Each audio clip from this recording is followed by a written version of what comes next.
Well, hello everybody, and welcome to Wake Up America. I first want to wish you guys all such a happy holiday. I hope you guys are having a fantastic time, and we have a great show for you today. We have serial entrepreneur Mathew Mitchel, and we're going to be talking about a lot of very interesting stuff in 1 second.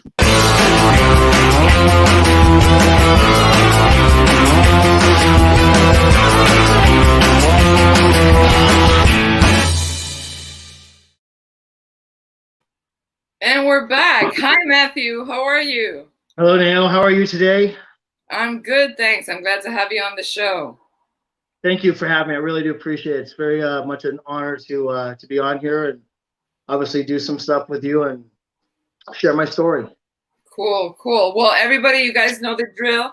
When you start hopping on, tell us if you're coming on live, if you're coming on the replay, let us know where you're from. And if you have any questions, just share them with us. We'd love to hear from you. And Matthew, we already told everybody your name. Why don't you tell everybody, where you're from and what it is that you do? Well, I am from Gold Canyon, Arizona. I've been in different parts of Arizona, and I live on the east side now in a more different area, quieter area. But I've been most of my career has been focused on the bodybuilding atmosphere, athletes, health and fitness. It's something I always had a passion for. So I had actually did a reality show on bodybuilding with somebody out here as well, and have taken people from wanting to lose weight to only wanting to feel good about themselves to all of a sudden find themselves stepping on stage, showing off their great work, their hard work, the efforts that they made. It's just an incredible feeling when you get to that point too. So been fantastic. Yeah, it is. It is a very rewarding career when you get to help people and see their progress. But you guys know the drill. You know what the theme is in Wake Up America. What we do is we bring an entrepreneur onto the hot seat, and then we take them back to their younger years, to where they were facing their biggest challenges, and we talk about how they dealt with the challenges and how they were able to overcome them to be the successful entrepreneurs that they are today. So, Matthew, Yeah. we're putting you on the hot seat. So let's begin. I know you and I had talked a little bit about your story in the past, which is a very, very interesting story. So let's talk about your younger years, your time at home, and your difficult challenges. Why don't you explain to everyone what was going on back then? So in my healing process, I've gotten back and I've gone as far back as trying to find. Well, I started looking at all the bad times. I looked at all the things that we as humans start complaining about. And I'll make it easy. This will sound pretty familiar to everybody. I had an abusive father. I had a loving mom. I had a father who was selfish, who treated mom as second, yelled and screamed, and holes in the walls, and not home, and cheating, and there was just all the bad things. So for a lot of this, I went back always to the bad part, but I was able to go back to where my happiest memory was at 5, and I've kind of gone through with both of them and realized that I took a lot of abuse, not only from when my father was, but what it allowed to start happening after that. I was a very small kid back then, and I started. I had a lot of fear. I was always afraid of things because afraid of crying, afraid of being hurt. It was always anything physical, unless I was in control of it. But my father, as abusive as it was along the way, the next step it took was I was in school and bullied in school because I graduated high school around 100 pounds. I was bullied there. I had a bully that was there. I remember his name, Tom Tolliver. He was my worst school bully. I had others, but Tom Tolliver was a consistent every day, and it was sad as it was, and happy as it was a childhood girl in class who was an upperclassman with him who defended me. I mean, it was just one of those things that I was very weak physically and mentally and emotionally by all the things that were happening at home. So I noticed that there was a lot of pain there Yes. along the way by what I saw happen to my mother, my brothers, and then what happened to me, and then seeing how those actions allowed it to continue further on. I mean, it's just Yes. always being afraid of the bigger person, so somebody hurting me. Yeah. It's what it was too. No, I understand. I understand because I also lived in an abusive home, and I understand how that affects you and how it not only affects your home environment, but how it affects your life, whether it's school, friendships, relationships. So at that time, how were you dealing with it at home? How was your state? How was your mood? And you said that you had someone that was helping you. Basically, how did you get by at home and how did you get by at school during that time? I was the class clown, and like right now, I do a lot of things that when I do kind of my live feeds, it's very positive and inspirational. But back then, and now, there's a lot of things I noticed that I use to aid myself through a painful scenario or moment, which is one thing is humor. I've noticed that just what it is, my ability to use my own failures as a joke or my own insecurities or my own moments and turn them into a happiness is really what it was. So back then when I was little, I was a goofball kid. I spent a lot of time away from the house. As if I could get away from the house, back then it was come back when the street lights are on, or you got extra permission about staying out later. But I was the moment I could leave on my bicycle, I was gone, and I didn't. I did that pretty much my whole life until I got 15, and 15 is where I started going to work. I started deciding to work every day after school that I could, and that became it. Just everything to do to stay away from home is what it boiled down to be. Yeah, well, no, it's a couple of defense mechanisms that you were using.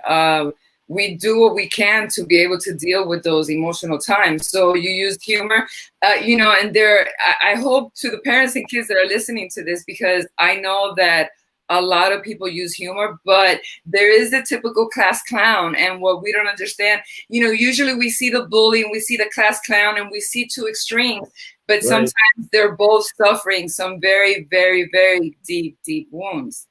What's that? What's that singer? That Tears of a Clown? Yep. Yeah. I mean, that song says it all. It really is. It becomes that really becomes it. And then how awkward and uncomfortable you feel in certain scenarios. And then, I mean, my group of friends became the basically the outcasts, the nerds, I mean, we were pretty much, that was it. I mean, that's who you stayed with, the other people who were unpopular, who were also being picked on or whatever. So Exactly. So how did this affect you in your life later on? okay. So again, this all took it was a an eye opening, and I know we shared it with you, and let me just go back to it. So the October 17, 2017, when I'm paralyzed, I have cancer, losing my wife, I'm losing my business, friends and family, selling everything I have to stay afloat. There's an awakening that's happening. I didn't see what almost was what started off as what was something good and how much it turned into also something negative as well. So when I became 18 years old, I joined the military right away. So I left. I had obviously no real skills, and college was not anywhere there. No money for it. So I turned to the Army and left. When I came back, it was I got into women. I mean, obviously going out partying with your friends and women. That was dealing with that, and sex became huge as far as that because spending time with a woman is almost like a drug. You Exactly. feel bad, and she makes you feel good, Yeah. and that's and then seeing that was like not realizing how unhealthy I was taking certain actions or selfishness in that as well. But when I started working into just different activities I couldn't do before, or where I was confidence level, started hitting the gym a lot, and the gym turned into football and started out a different way. And I even got into signing on for pro before I was injured. That injury took me to something into bodybuilding, and bodybuilding was something I had my eye on when I was an adolescent. It was something that I thought was magnificent. These just uh, superheroes, as far as Right. I'm concerned, that superhero look. And to me, you can't hurt a superhero. They're, Right. I actually wear a Superman shirt a lot, and actually I've been called Superman based on what I've been through. Um, but realistically, some men won't do it to say it, but truthfully, I mean, I'm wanting to feel that superior feeling again, because I'm dealing with so much emotional wreckage inside that I had to appear the part that I wasn't still working on and strengthening, which was, my physical appearance. I became Rage in the Cage fighter and everything I could do physically to be this physical specimen that was going to not, I didn't have to say words. I just wanted to command respect, that when I walked in a room, I felt less worried about a physical confrontation, also knowing that I could protect it. So bodybuilding became, everything I did was, I mean, along the way, I'm sorry, I can back up. I even worked as a bouncer in clubs.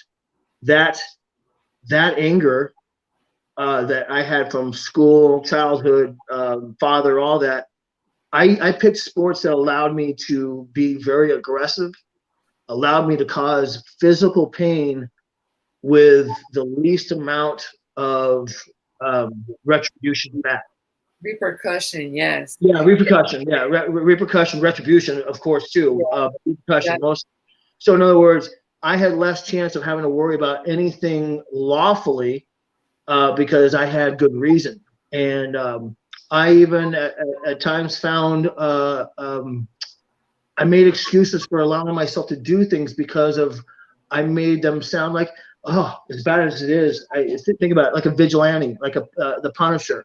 Um, when I had people come to me and I'm hearing things about physical violence against a child or a mother or whatever, and I have such a trigger for that, that gave me reasons to cause harm. And when I was in the bouncing in bars, I was in gentlemen's clubs, and when men were touching women improperly, that gave me the reason to again cause physical violence uh, with no Yeah. repercussions. So So yeah, so it's kind of like using it as an excuse, but once again, it's stemming from all that emotional pain, that repressed anger that you one probably living in the home environment that you were at, you never got the emotional nurturing that you needed, or you never had a safe place to express that. So basically you carry that throughout your life, and energy is energy, and it doesn't disappear, it doesn't disperse. So right. basically it's just a way of letting out all that emotional pain that you have inside. Very much, and sadly, it was very destructive. I mean, as this continues, obviously, what it is, I've had a chance to be physically standing in front of my father, my worst. And at the age of 23, we were in California. I got in a physical altercation with that. He started with violence first, with physical violence first, and that allowed me to unleash the amount of years of aggression. I even worked for my father as well, and in that moment, I had I was so thankful that he had did it the way he did, so like a dirty fighter, because it gave me that feeling of I get to go to as extreme as possible. So I I um I beat that man as much as I could until security came, and it was the greatest worst feeling I've ever felt in my life when I saw him.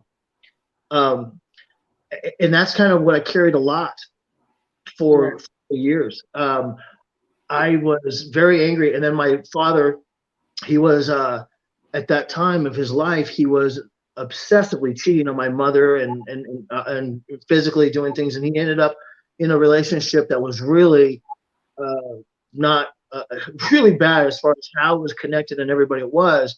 And and when he had to tell us, he basically tried to cower it out and say, "I'm not standing here to have this conversation, the family, and stand up for my mistakes." Is basically what it was. Right. There was that opportunity again to stand in front of him, and at that moment, I knew I had commanded a physical respect. My father never ever took a challenge against me physically, which was rewarding in a sense, truly rewarding, because I knew he could never physically hurt me again, but he was continually damaging me mentally and emotionally for so long. That just finally take place as a difference this year. So different story or still included, but I carried that no matter what. Physical strength over somebody is really nothing in comparison to having mental and emotional awareness, spirituality, that forgiveness, huge, That's huge. the thing. Yeah, people, I'm so glad that we're becoming so aware about different kinds of abuse because before abuse, we always thought it was physical or sexual abuse, and that was what we focused on. But now, thanks to, spirituality, personal development, so many people awakening and a different movement, we are aware that you can be emotionally abused, you can be psychologically abused, you can be spiritually abused. And the worst thing about these type of abuses is that you carry the scars inside. And because the wounds are deep and no one can see them, then we go through years, sometimes even decades, without even being able to acknowledge them, deal with them, much less heal. So I believe that this is the cause. Well, not do I believe, this is a fact that over 80% of disease stems from emotional suffering, from stress, from all of this inner wounds that we carry. Our inner child is wounded, and it needs to heal. So you talked about illness. So let's go to that. Yeah. So this happened in 2017 when you were struck ill? So 2016, at this point in time, I'm with my wife, Helen, and we already were going through things and what it was, but we were at a bodybuilding show for her, and it was, to me, the pivotal moment of the greatest changes to ever happen, and awakenings, like you said, to see so much. To be so much stripped away. At this point in time, this is when the biggest amounts of everything started pulling away from my life. Now, at this point, I have to tell you, I'm as successful as I really ever thought I could ever be. I mean, I limited myself and didn't realize how successful I could really have been. But I thought I was at the greatest part, You because thought you arrived. I had a 3,000 square foot house on land and property, and I had all these cars and motorcycles, and I mean, we were having parties, and I mean, it seemed like I was there, and I was living like a rock star. I was doing even drugs, like I never drugs I've ever did before. I'm into this whole thing, and I'm losing myself. I'm losing why I was in the business. I was getting involved in politics and just viciousness back and forth. So the accident happens in 2016, and during that time, I had 15 months from the date of the accident, which is July 29th. I was in we were celebrating, no alcohol, nothing, no drugs, nothing. It was completely root beer. I don't even drink alcohol that much. So we're on the road. It's raining. I lose control of my truck. It starts spinning back and forth on the freeway at Eastern in Las Vegas, right by the freeway, or on the freeway. I get impact so hard on my side first. It spun around. We hit the back end of the truck on my side as well, and then just damage was done. We were stuck in Vegas, and that was like, oh my God, this is where we're at. And then everything starts happening. We're dealing with physical therapy because now everything's setting in. As time goes by, Helen and I are getting worse. So and I'm losing my business. I can't function in my business anymore because I'm in so much pain. So I'm losing that. I'm even trying to keep it together in a buddy's place as well as just there. And I'm laying on the ground. Everything is falling apart. My wife is out with other men and basically finding somebody else who will financially take care of her. And of course, I'm looking at such a bad thing, yet I also can look at it like, well, self-preservation. I find out I have cancer at the time. During that 15 months, I'm dealing with new things that are happening, like feeling like, is this arthritis happening? I can't feel my legs, so much pain down my neck. I have headaches. I can't sleep. My red blood counts. There's just all kinds of things that are stacking on top of each other, and stress and anxiety and depression is falling in because not only was I at what my mountaintop I thought it was, it is now my mountaintop is just I'm tumbling all the way down to the bottom of my eyes. Everything that I've worked so hard for is gone. And at this point, Helen and I are separated. We've even filed for that's coming later, but we're separated. She's living other places. I'm doing the best I can. I'm repoing cars because it's the only thing I can do, and for a friend that to make my, and I'm repoing cars from people who are in the same position I am too. I'm dealing with this type of atmosphere was terrible as well. So there's everything that's piling up, and then October 13th, 2017, or not that, it was a little bit sooner that I'm paralyzed in my driveway. I'm trying to prepare something to sell, my last thing, and I end up being paralyzed in my driveway, laying there, nobody there around me. And my car has rolled out magically into the out of the street without hitting the other two cars that were right there. And this started changing, and that happened a couple more times of this beforehand. But that was the change right there. And how I started seeing things differently was by how much wasn't there anymore, by looking at what everything was and what I thought I had and who was in my life, what I thought was there really wasn't there at all.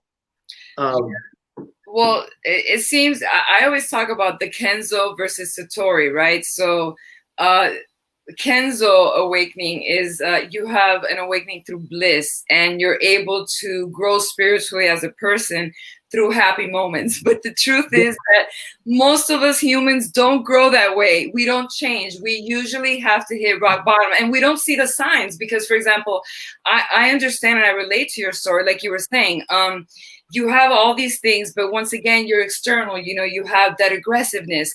You're using, for example, relationships or sex or recreational drugs as a way to feel better. Once again, we don't realize that what we're doing is we're escaping that pain that we have inside.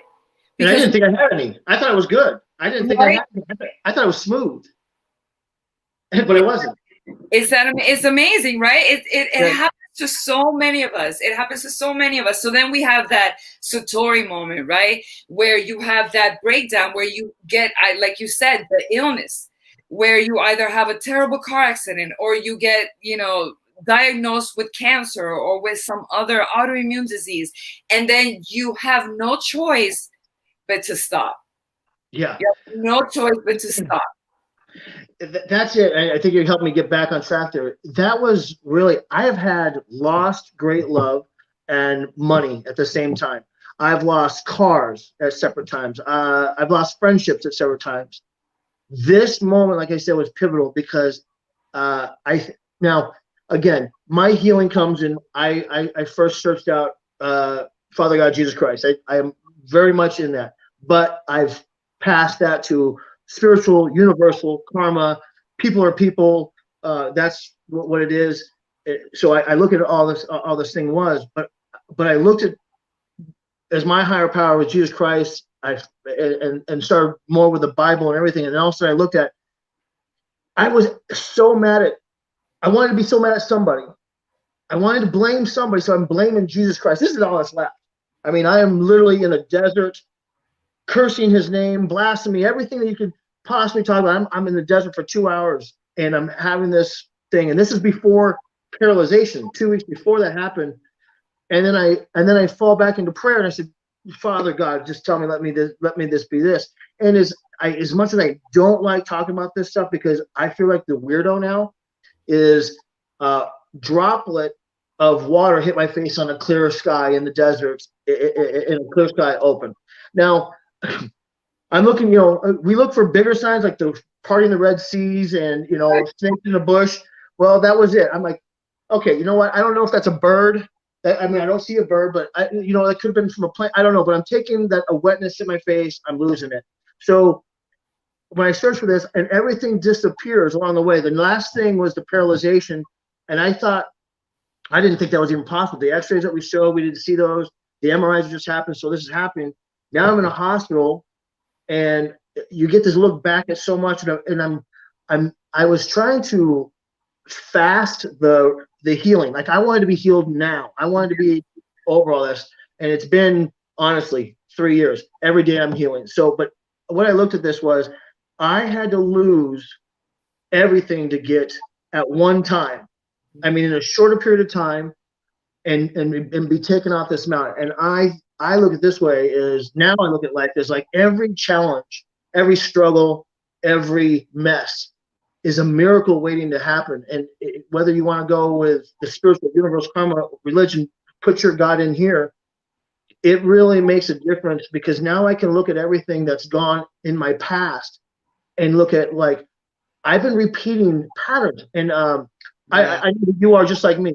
Tony Robbins is a big inspirational person. Jim Rohn. I've got T.D. Jakes. I've got Steve. Lots of people that I'm inspired by everything in this life coaching atmosphere I'm in. But it is a difference when I actually wake up every day and know that I have my purpose is the fact is I have another day. No matter what I'm going to face, whatever I'm going to do, I'm going to be challenged by bad things, and I'm just going to be enjoying the good things. Like right now, I'm facing getting double kidney surgery. That's coming starting on Monday. I've been dealing with bad issues for a while, for over 6 months, but I feel so much happiness and enlightenment. Now, I'm in fear. I mean, I don't fear, faith, concern. Well, I have to find a good adjective that describes the comfort, but still be human and say that it's okay to be worried or have concern. But I know that you're living my life in a whole different way. I know that I've maximized most of my days since this new founding of myself. How about, what do you say?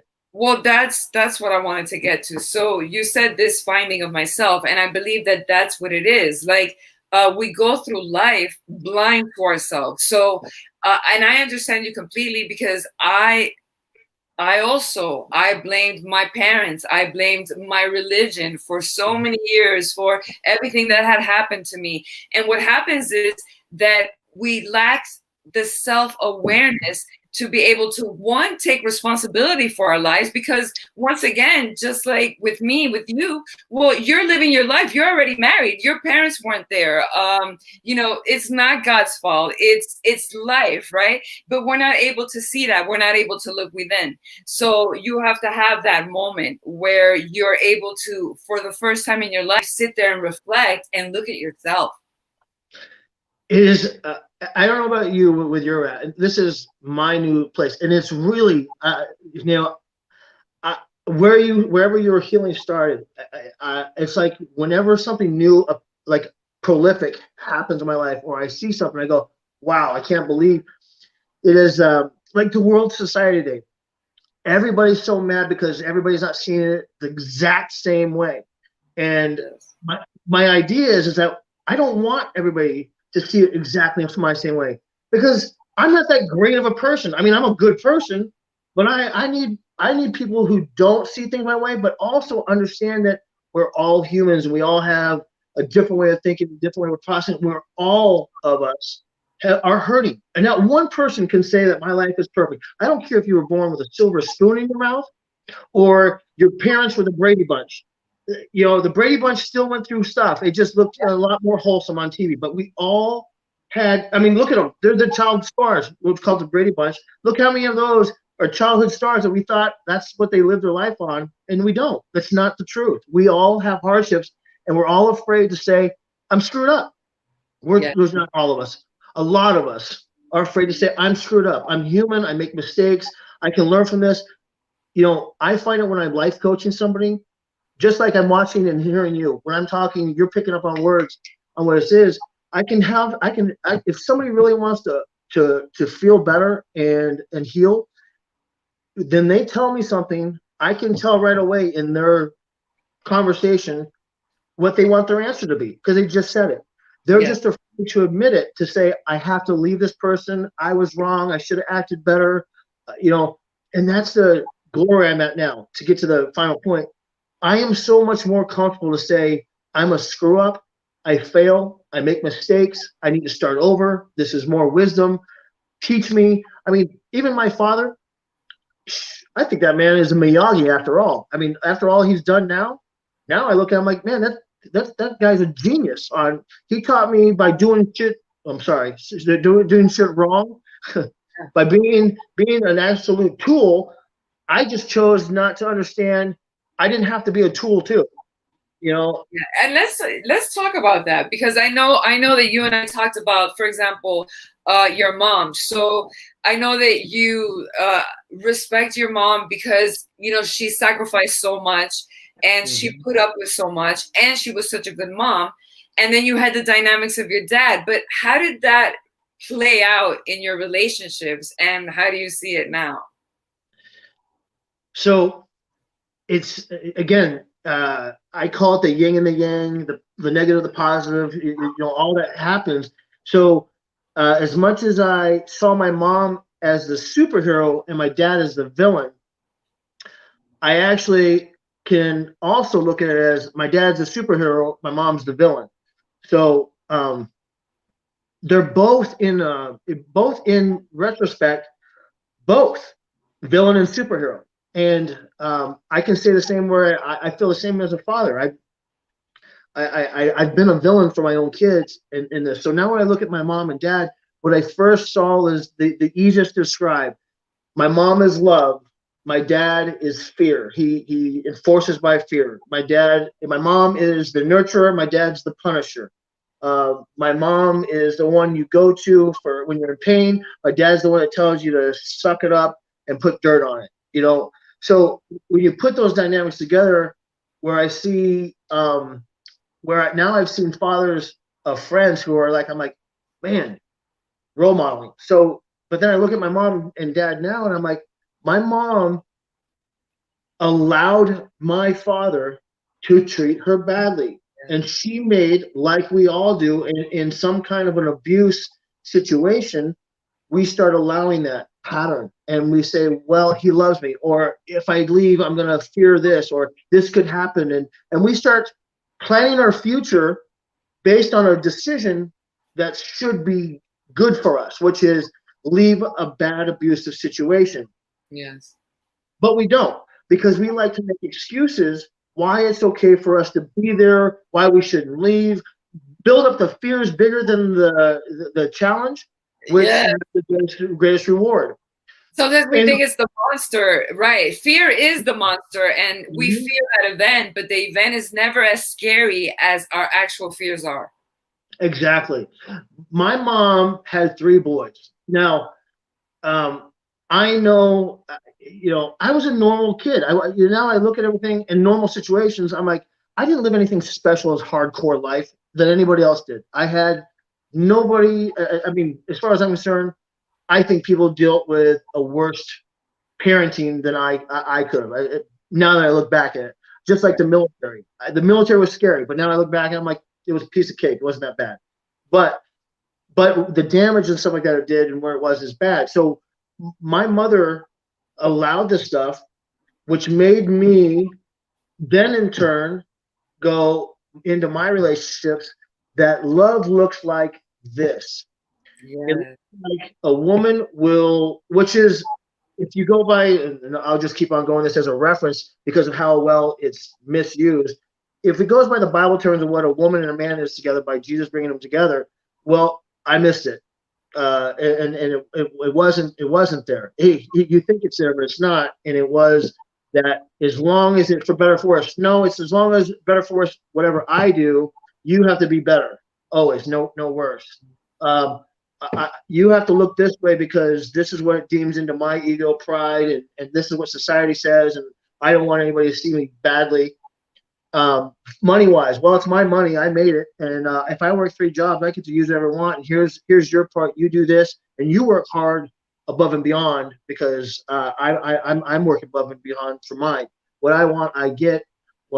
You'll sacrifice, I won't, and my sacrifices are better because my sacrifices are for X, Y, Z, and I get to do this because I don't do that, and that was definitely my first marriage, the mother of my kids.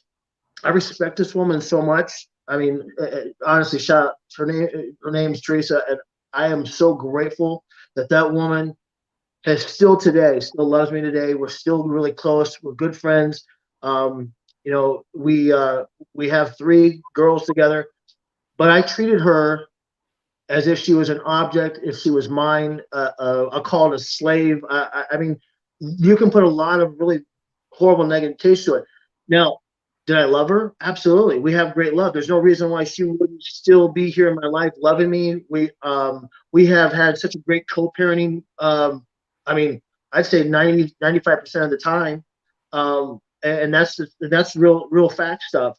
Yeah, So it's interesting because we as parents, we don't see, like, for example, your mom probably thought she was doing a great job because she was putting up with your father. So and I understand this because I come from a very religious and old school background, and my parents were the same. They stayed together for what I call self-sacrifice, really, because self-sacrifice, it would have been, they thought, no, it's better if we stay together and we raise the kids as a family, but yet it was such a toxic, abusive environment. It would have been better for everyone for them to separate. And they don't understand that by doing this, they're teaching you an example, because as children, we don't learn. Like, they could be saying, do this, do that, this is the correct way. They could teach us, they could show us love, but once again, we don't learn that way. We learn by example, especially as children. So we're picking up on these things. Like you said, you didn't even realize how many patterns you had until you started playing them out in your relationships. Exactly. And this is yeah. Go ahead. It's so, I would have never thought, when somebody says you're narcissistic, controlling, gaslighting, passive aggressive, all these things, I'm like, what? I'm like, and then I got to be in a relationship where somebody was maximizing that attitude, and I go, wow. I'm like, why did people like to be friends with me? I'm like, why did I even have? Or no wonder people left, because no wonder I lost relationships. But looking back on everything else, I'm like, wait a minute, what did I do at this time when I had to file bankruptcy again, or when I lost this, or when this relationship ended? What was the reasons? And it was always from, basically, I call it running, getting tired. I'm like, I am fed up with you. You're too much, and you're not giving me what I want. So the grass is green on the other side. Move on. Stop. Well, because you know what it is? Because if you see people, if the grown-ups, if your tribe is not accepting responsibility, like you were saying, your dad was not willing back then to even accept his own behavior. This is how well, what are you going to pick up? You subconsciously, and when we lack that self-awareness, so we go on and we repeat the same things, and not until we have that moment, like we're talking about right now, that we have that moment that we're like, oh my God. I'm having an epiphany right here at the same moment about this. My dad and mom split up so many times, and there was days or weeks at most between them. So it kind of makes you wonder. I did that a lot as well, with certainly my first wife. I certainly did that a lot. So I'm looking at this, I'm like, how often did my dad get to pull off his magic of being a complete jerkwater and treating my mom this way? He leaves for a few days, and all of a sudden she gets to go, well, time goes by, and now I'll just take it back because we're going to change. We're going to work on better and better. And granted, I'm not alone in everything. I'm just willing to take on what kind of jerk I was, but there's always something there. But it really is. When you look back, I'm going, wow, I was just so tired. I didn't want to work hard. I'm like, I don't want to work for this anymore. I'm tired. I'm like, you're not, I'm not. Let's just move on.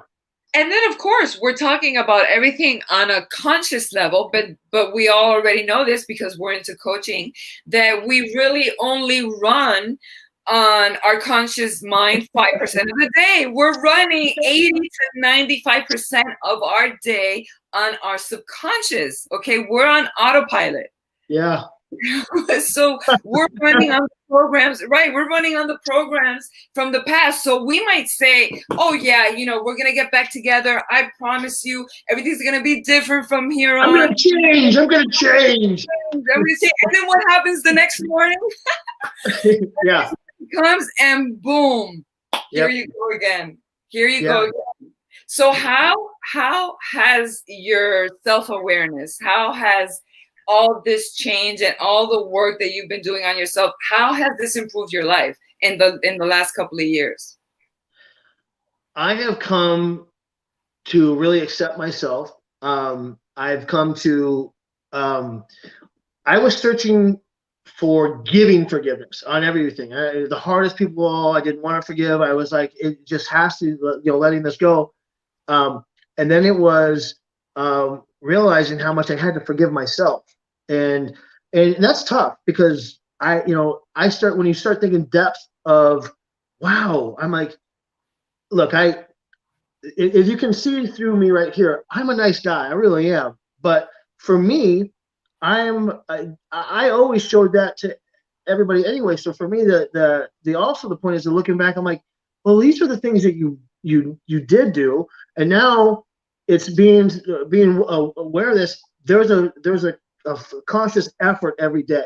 So when I'm doing live videos as well, life coaching, health and fitness, all that, and I'll spend a lot of time sometimes gathering up so much information to make sure that I'm giving everything and knowing the fact that perfection isn't important as much as it's what the self-awareness of what you're trying to do, the intention that you lead with. So my intentions with my life is always with a good heart. I'm forgiving more. I'm letting more pass. I'm letting aggression. Well, I'll tell you, aggression has left my body a lot more. I do everything I can do to avoid aggressive situations and confrontation. Like I don't know if we did this on there or just before we came on, but I told my mom and dad showed up because I'm not spending Christmas with them. I'm staying at home, and they showed up, and I started thinking about something that happened with my daughter. My daughter I have 3 of them. My oldest bio daughter wrote me a letter. This letter was the greatest letter ever and painful at the same time. It was talking about how much she loves me, how proud she is of the changes I've made, what she can see and recognize. She's so happy. And then she explained her pain. And in her pain, she explained that I can't be around you right now. Even though this is good, you give me PTSD. And so this letter is funny because my mom and dad called me up. I'm barely moving around. I'm in pain and stuff.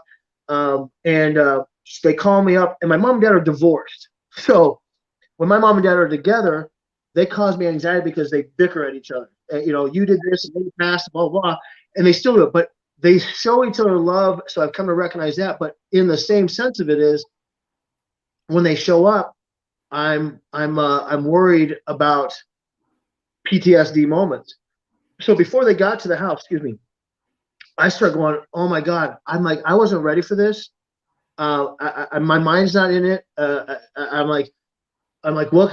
I'm like, I've already had, these feelings like, what's going to happen on this visit? And here's what I did. I made the human mistake of already putting what negative was going to happen. I didn't even go to the positive side of what truly took place. I automatically went to the negative. My dad's going to complain, and he did. He did complain. He complained about I don't have any pictures of him up in my house, and I have them up in the garage. Things that he's made me They're up there. Things that are up in my house, or because somebody else did the work, I just put them up. My dad complained, "Well, I don't see any pictures of me." I said, "Dad, print some pictures and I'll put them up."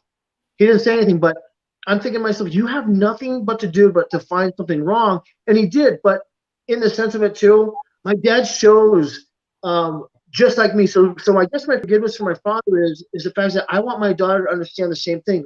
My dad's made great changes. He's a man who's realized his faults. Is he going to stop doing everything? No, he's not. But he has that thing that he shows that shows, I love you, son. I care about you. I'm not perfect. I make mistakes. I'm a failure. I want to show you how much I love you. And he made something again with his hands, that he crafted. Now, let's just say 10 years ago when he started doing that, maybe 14 years ago, I was like, Jesus, this stuff. I'm like, God, I don't want another birdhouse. I don't want another inspirational quote. And remember, I'm not the place I am today. I'm in I know everything and I'm rich and I've got my stuff. My dad's own healing.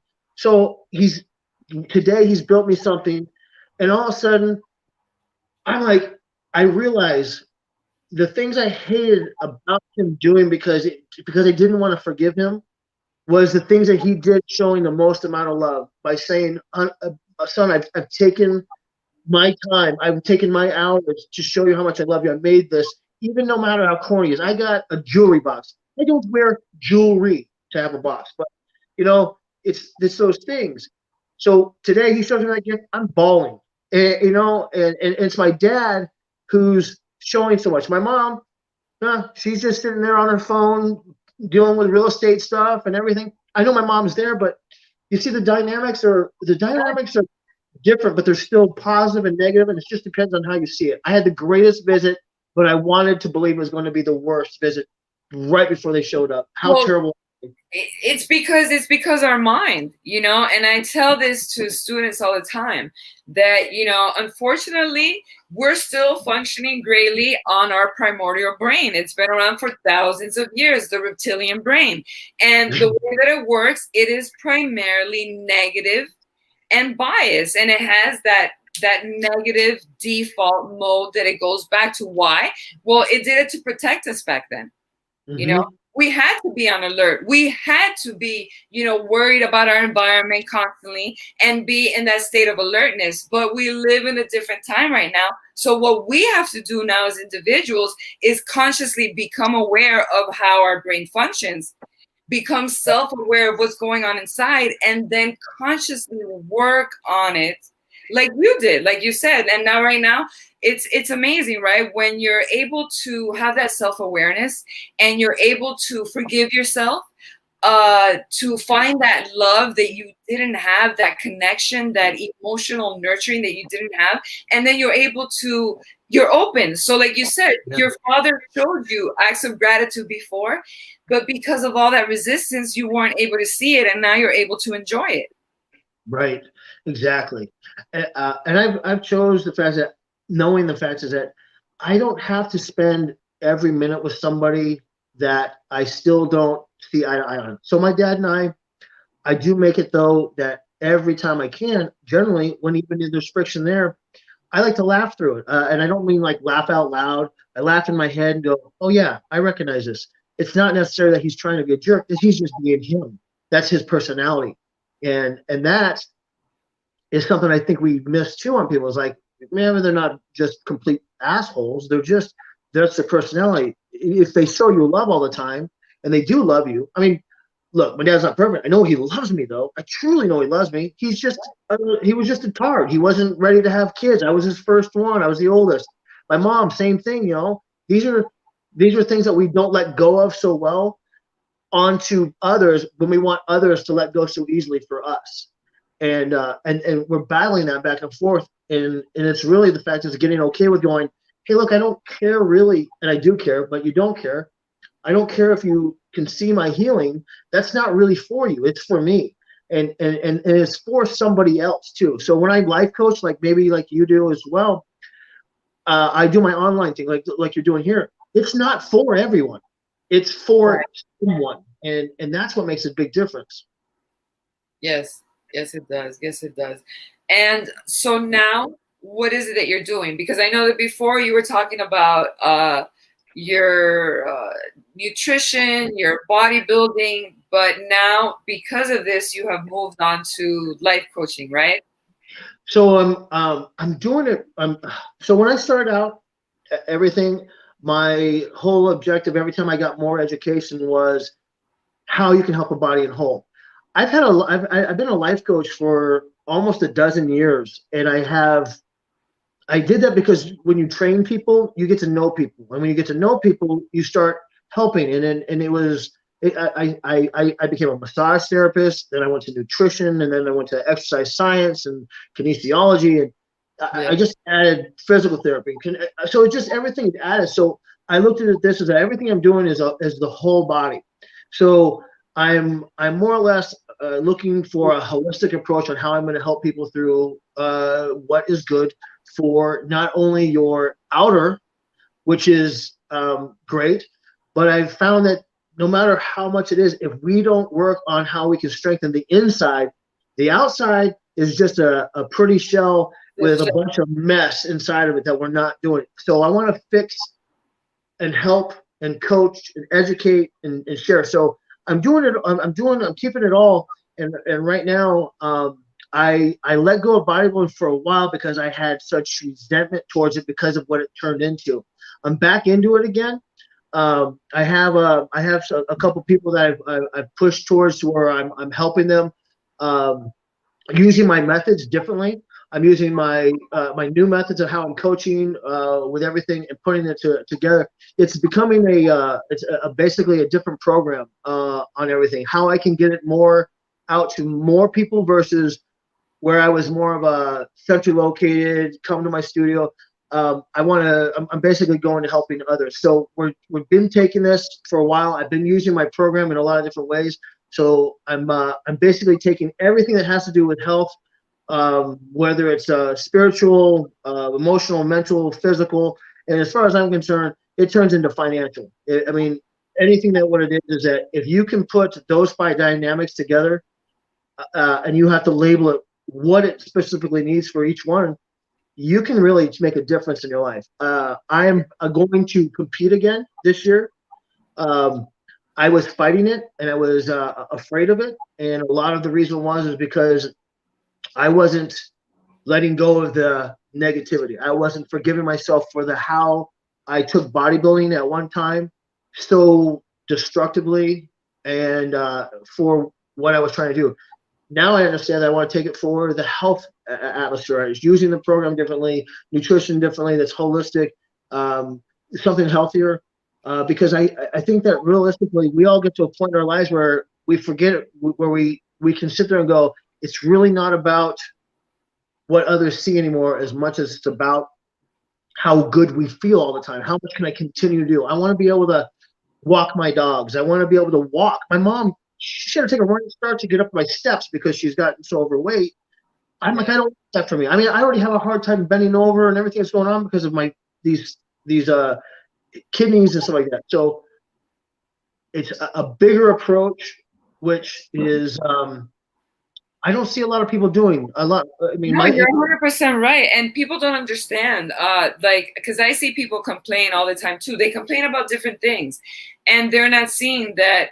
You complain, but you don't feel good. But if you don't take care of your physical being, if you don't watch your nutrition a little bit, I'm not saying you have to be crazy or become a vegetarian or anything like that.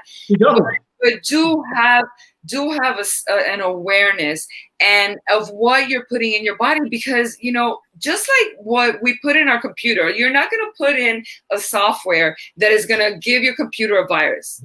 Right? You're not going to do that, right? You're not going to put, if your car's diesel, you're not going to put regular gasoline in your vehicle, right? Yeah. Yet when it comes to ourselves, we'll put anything in our bodies. And it's like, okay, do you love your car? Do you love your computer more than yourself? Right. And we don't know how to help ourselves. And this is why I decided to embrace coaching. And I love it so much because I started noticing I, like you, I'm a personal trainer, an aerobics instructor, and a massage therapist. So I began helping people, and I realized that they weren't able to take the steps themselves to help themselves. Mm-hmm. These are the steps you need to take. And look, we're mind, body, and soul beings, guys. Okay, we need to take care of all aspects. Like he was saying, you could be the biggest, buff, hottest guy in the world. But if you have not taken care of yourself emotionally, if you do not have that self-awareness, that emotional intelligence, you're not going to be able to be happy, because there are going to be aspects of your life that are going to be empty. Absolutely. I could tell you that my final time on the stage and where I was, I couldn't have been prouder and happier about what I accomplished. I really am really grateful. I mean, I got on videos, and I mean, people knew my name, and all that stuff was really fantastic. And I really loved the structure and the determination, the work ethic, all that stuff, the nutrition. There was lots of things I really loved about it, until I realized how much I lost time, lost priority, lost what was most important, the drugs that was pushing in, and it was killing. Now, granted, people have a thing with steroids, and there's a right way and a wrong way, and certainly I was doing a lot the wrong way in the beginning. But realistically, about where things are, I'm very lucky. I had a heart attack and a stroke, and now I have to do things differently. But the way everything looks is that I've never had better blood work. Now, granted, I'm dealing with some kidney stuff. There's just kidney stones, but my blood work has never been more perfect, based on I live a much happier, healthier life. Now, I'm in really good shape. I'm in good weight, everything. I look better than most guys my age. I'm really grateful. However, it's the blood work inside now that I care about most, even though that what I see in the mirror, I know that's not the guy I used to be. It's better than the guy I ever was. But the most important is what I feel inside. And as far as that, the spiritual side I have inside, the emotional, the mental, and the blood work and all that, I am in the greatest place I've ever been. And physically that's nothing. That's the easy part. I mean, I hate to say it. I don't want to sound so minuscule for people who are in those efforts and struggles. I want you to know that the physical work is physical work, but I'm here to tell you, the hardest work to overcome is your mental and emotional. Physical work is actually the easiest, and that actually becomes the funnest part, because The easiest part.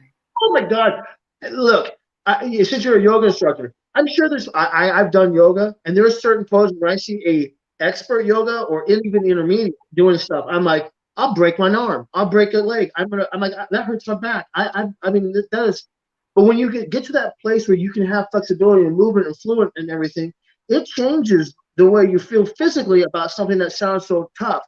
Emotionally, mentally, man, like I said, the more I'm more healthy around others and accept others and can understand others and everything, this is making life so much more pleasant for me. I'm having different relationships than I've ever had.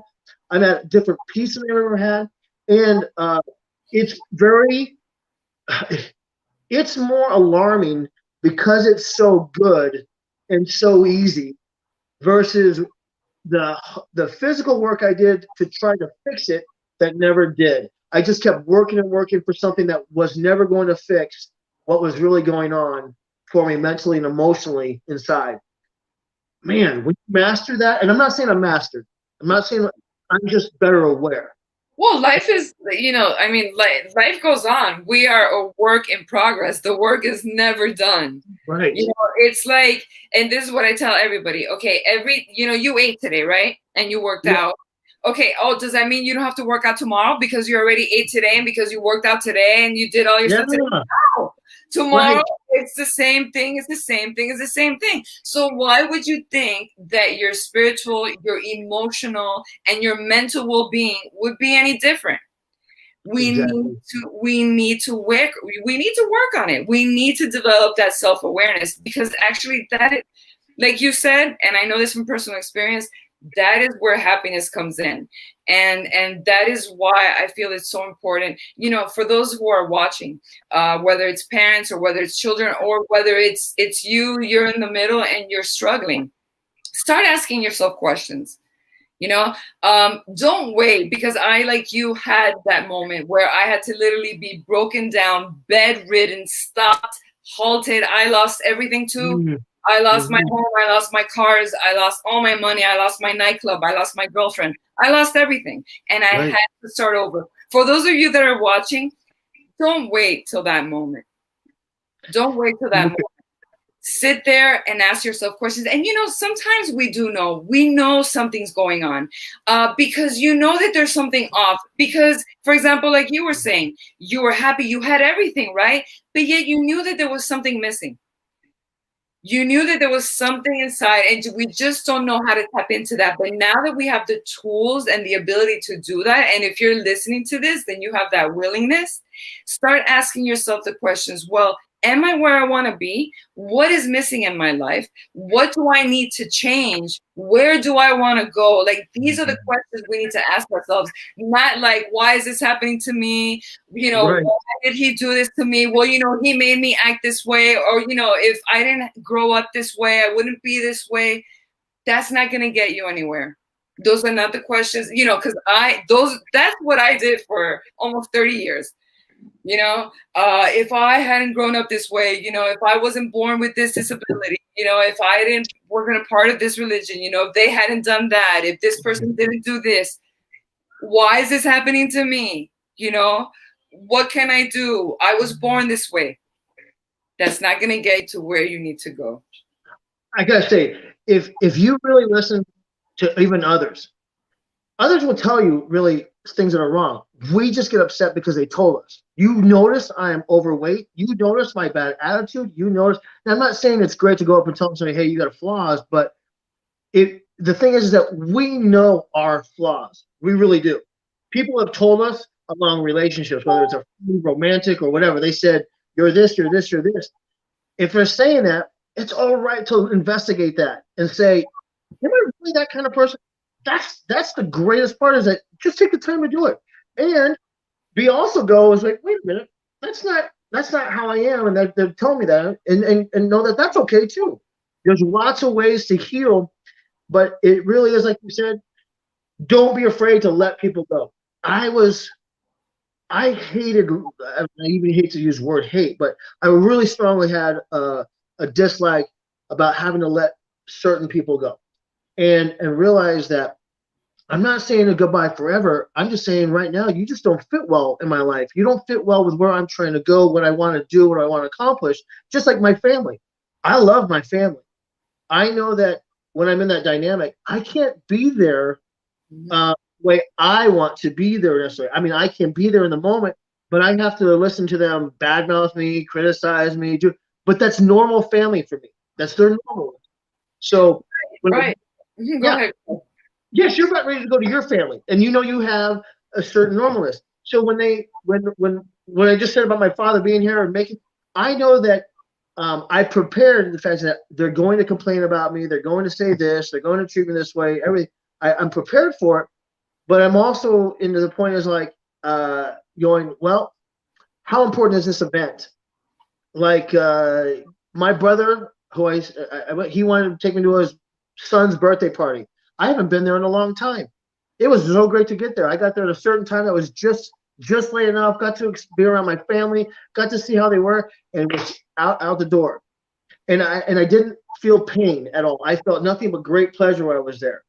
And that's the thing, is that we also know that some time is good, more time is not, and some people don't have to be. I mean, and it's having the maturity to be able to make that decision and say, you know what? Because once again, like we were saying, we're spirit beings, we're energy. And sometimes when you're growing, we're on different paths. We might have family, we might have friends, and like you said, you don't have to let them go. But if someone is not in alignment with what you're doing, then that person is not going to be able to be as integrated in your life as maybe you would like them to be, or they would like to be. But the beauty about it is being able to recognize it and not fighting it, because, I've heard people say that this is selfish from me. Me being picky about who I spend my time with. And what I do with my time. They see that as selfishness. I see that as healing, because you know what? We are all in this together. We might be born in one family. We might live under the same roof, but we all are born and we all die alone. And the truth is that this is our journey. No one can write it for us. Right. And as much as it is, we're all in a bad storm. Our storms change, the rainbows come, the characters change in our boats that we're on. I mean, it's just the way I look at it. It's like, that's again from my spiritual side. But the truth is that we all are in it, and we all gotta go. No, my boat is bad. My character's bad. And this is bad. No, you're just in your storm, and you just gotta realize it's okay to be in a storm, because on the other side is a rainbow.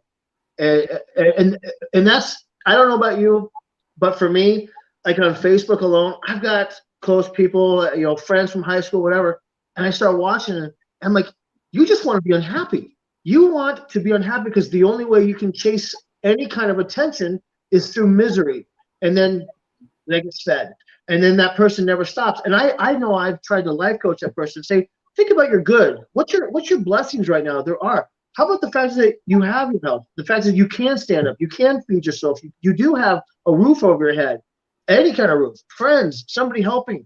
There are so many things to count that are actually good things in your life, but if you want to be upset every day about something, and that looks like that, I can guarantee you that's the next 5 years of your life if you continue to look at things that way. And once again, it goes back to that negative bias. Unfortunately, we tend to look at the glass half empty instead of looking at half full. And like I said before, this little noggin right here, you just have to train it. You just have to train it. The way I see it is, and I laugh because I talk about it with some of my friends. It's like, I think of it as like a puppy, It's like, the puppy wants to pee in the corner and you're like, no. And the puppy wants to get up and you're like, sit. And you're like, sit. And that's how you have to treat your brain. That's how you have to treat it. Whenever it goes back to that, oh my God, but so-and-so has that and I don't have a relationship and I'm lonely and I don't have enough money to do this. You know what? Start looking at what you have. Being humble has been a new experience for me. So I've been so used to having, this. And I had a friend of mine that I helped for a while who lived with me. And at that time, again, I had 5 different automobiles and lifted trucks and speed bikes and hot rods and all this stuff. And he's living with it. And he told me, he goes, I just wanted to be you. I wanted to have this and everything. Now, he lost his job. He lost his girlfriend. And then he, 6 months of just doing stuff. And then all of a sudden he finds the right girl that has good credit and loves him and thinks well and wants to help him create a business. And then all of a sudden he's got everything like that. And now he's spending time pointing the finger going, you don't have this, you don't have this. And it's a best friend. It's hard to see, but then I smile and laugh. I'm like, yeah, I know what that was in my head. I'm like, I know what it was like to think that, you had it all, and don't think that for 1 minute that can be stripped away from you in a moment. And that's what I call appreciation. My appreciation is to watch him. He thought I was something special because of what I had. And now I realized I was never wealthy because I had great love. The woman that left me in that, if I had probably worked better and harder at that, not saying that to fix her, but it was or her situation or help her heal. But if I had acted better through the whole thing, I would have had more wealth there instead of the things that we hold sparkle and shiny aren't always. We base our wealth and success, and this is a lot in part because of society. That's what society teaches us. I mean, all the media, all the social media, all the advertisement, it's like, you got to have this, you got to have that, the latest car, the latest house. And now I got to have the bigger house. And now I got to have this, and now I got to have that. But once again, that's not wealth and that's not success. No. There are a lot of very rich, very miserable people. I have worked with billionaires. They who were miserable human beings who were miserable to their families, because wealth does not, just like happiness, just like it doesn't come from out there, it comes from in here. Mm. And I want to take this, I want to take this opportunity to offer you guys, for those of you who are watching, I'm going to be offering a couple of free stuff, not just a free book. I also want to offer you guys, because it's the holidays, for those of you that message me, I'm going to be giving away a course. It's primarily for teens. It helps with self-confidence, building self-confidence and high self-esteem. So for those of you who are interested, those of you that are watching, thank you so much for watching us. Send me a message and I will sign you up for our January course, and I will give you a copy from one of our workbooks as well, so that you guys can have it, and so that you and your families could start building these skills that we have been talking about in this hour with you. I want to thank you so much, Matthew, for jumping on with me and for being so open and sharing your story. Nao, thank you so much. It was an absolute pleasure. I'm very grateful for you to bring me on here so I can share this story. And I do hope for everybody else, you know, on my things that I do, I say, look up, look forward, and never stop. Your goals are achievable. Don't give up. And find joy and happiness in everyday life. It's there. It really is. I thank you so much. No problem. And guys, I hope you guys have a fantastic holiday and a very, very Merry Christmas tomorrow. And until then, guys, have a great day.